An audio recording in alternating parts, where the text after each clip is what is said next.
pinag-aawayan. Oo, na West Philippine Sea. Actually, doon ko nalaman na kung bakit pinag-aawayan. Nakita niyo naman gano'ng kaganda yung dagat natin, di ba? Talagang maipagmamalaki mo sa ibang bansa.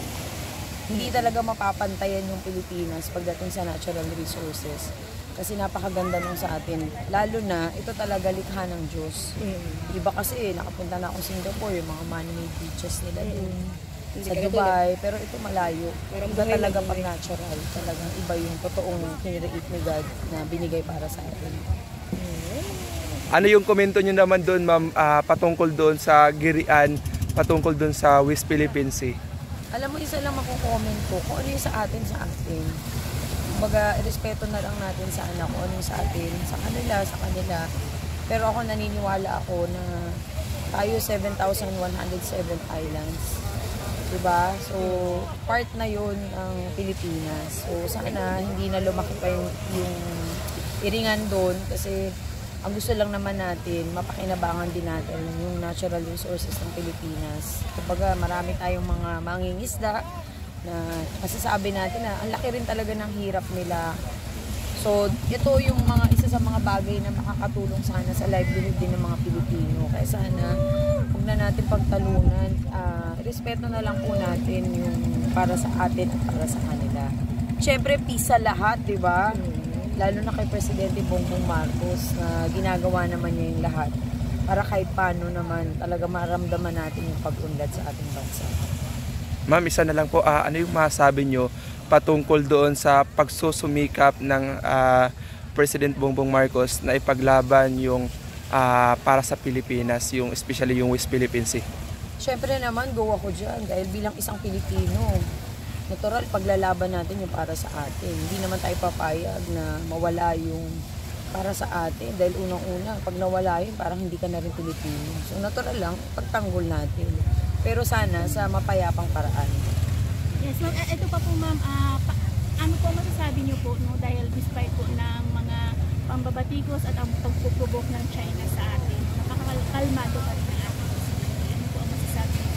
Actually, wala namang ibang paraan kundi maging kalmado tayo kasi ayaw naman natin na maapektuhan yung tayo, mga kababayan natin, ang Pilipinas. Kasi kung lumalayan, tayo rin na maapektuhan. Magandang approach pa rin yung diplomasya pa rin talaga na madadaan naman sa magandang usapan at pagkakasunduan yung mga ganitong sitwasyon. Lalo na ang nilikha ng Diyos ay para sa lahat naman. Pero syempre dahil ito ay nasa Pilipinas, kaya respeto na lang din para sa atin. At kay Presidente Bongbong Marcos, kami po ay nandito para suportahan kayo, lalong-lalo na po para sa ating mga Pilipino. Ma'am, para sa mga senior naman, bakit po pati Pangasinan na dinayin nyo para abutin yung mga senior citizens? Aba, syempre naman, yung mga Pangasinense na mga kababayan natin na malapit at number one supporter din ng mahal na Pangulong Bongbong Marcos ay talagang sinadya natin para mabigyan din sila ng tulong at maipaliwanag at maibaba ang programa ng mahal na Pangulong Bongbong Marcos, lalo na ang National Commission of Senior Citizen. And syempre ang ama natin dyan ay si Atty. Franklin M. Quijano at ako po si Mara Tamundong na gusto po namin maipahatid sa ating mga senior citizen yung totoong programa at pagmamahal po at pagmamalasakit din ng ating gobyerno para sa inyong lahat. Yung mga karatig bayan, ma'am, for example, sa ibang lugar, marami po ba kayong mga pwedeng puntahan o may plano? Actually, lahat naman ng lugar gusto ko talagang puntahan eh. Siguro susunod natin sa Bulacan, sa Bataan, sa Batangas kasi pinababalik tayo pero gagawa natin ng schedule. At higit sa lahat sa Palawan, baka pumunta tayo. Wow. Marami nagko-comment, ma'am, sa page ng NCSC na gusto nila sila rin maabot. Ano po bang mensahe niyo para sa mga senior? Aba, syempre mag-message lang po kayo. Dahil ako po ay darating at si Atty. Quijano darating po at ang buong National Commission of Senior Citizen, ang Team Mara po at ang mga vloggers natin na talagang walang sawang tumutulong para maipromote po ang online registration na database program po ng NCSC. Syempre malaking bagay po na malaman nila, mabigyan sila ng tamang impormasyon dahil ito po ay makakatulong sa ating mga senior citizen. Abangan nyo po kami, i-message nyo lang po ako. Gaano pa ba in-expect natin counting para dun sa kailangan? Actually, halos nasa 5 million na yung ating online registration. Siguro, pwede na abot tayo ng 3 million in this year, additional 3 million. Kaya talagang pukpukan po, gagampanan natin yan para makatulong po tayo. Maraming salamat. So ma'am, ano po ang reaction niyo doon ma'am kahapon? Nagulat po ba kayo sa dami ng mga senior citizen na talaga naman na mainit ang pagtanggap po sa inyo? Actually, nagulat ako, matyaga talaga ng Pilipino, lalo na dito sa Pangasinan, yung mga kababayan natin Pangasinense, na kahit na mainit, imagine naghintay sila dahil gusto nila malaman din kung ano yung karapatan at benepisyo ng mga senior citizen. Sa kabila ng kainitan at gutom din, syempre, lalo na yung panahon ngayon, pero yung mga senior nakangiti pa rin. So ito yung isa sa mga dahilan kung bakit nagpupursige din ako na makatulong po talaga sa ating mga kababayan dahil nabibigyan natin sila ng pag-asa. At the same time, nabibigyan din po ako ng pag-asa na wala namang imposible kung ang mga Pilipino ay magtutulungan para sa isang programa.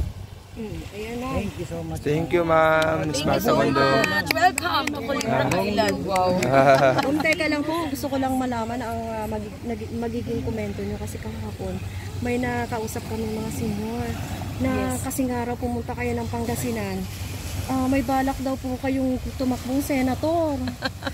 Anong masasabi nyo di? Alam nyo, actually po, para sa mga nag-iisip, syempre, hindi naman natin maiaalis dahil alam mo naman, pag tumutulong tayo, laging kinakabit ang politika.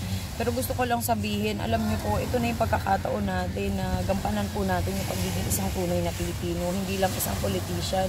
Kung hindi, ito pong ginagawa natin pagtulong ay bilang isang pagiging tunay na tao lamang po para tayo makapaglingkod. Yung pagtakbo po, secondary lang yan. Ang mahalaga po sa akin, makatulong po ako sa maraming tao. Ayun, yun pa rin po. Yun pa rin ang dahilan. No, dahil yung lugar katulad nitong Culebra Island ay nagpapakita po ng pagiging Pilipino ay maganda talaga. Dahil unang-una, maganda yung mga natural resources natin, yung dagat, kaya natural lang talaga na ipaglaban natin yung karapatan natin para sa mga lugar na katulad nito na talaga namang nagbibigay din ng pahingahan natin kumbaga inspirasyon din at the same time. Ang ganda kasi dito sa Culebra Island, unang-una dahil ang ganda ng dagat, ang linaw, 'di ba? Nakakatuwa. Kung swimmer lang ako, tumalo na ako kanina kaya lang hindi. Kaya hanggang tanaw na lang ako, pero at least nakarating ako dito. Alam niyo kung bakit ko 'to nalaman sa kaka-vlog ninyo, kakapanood ko.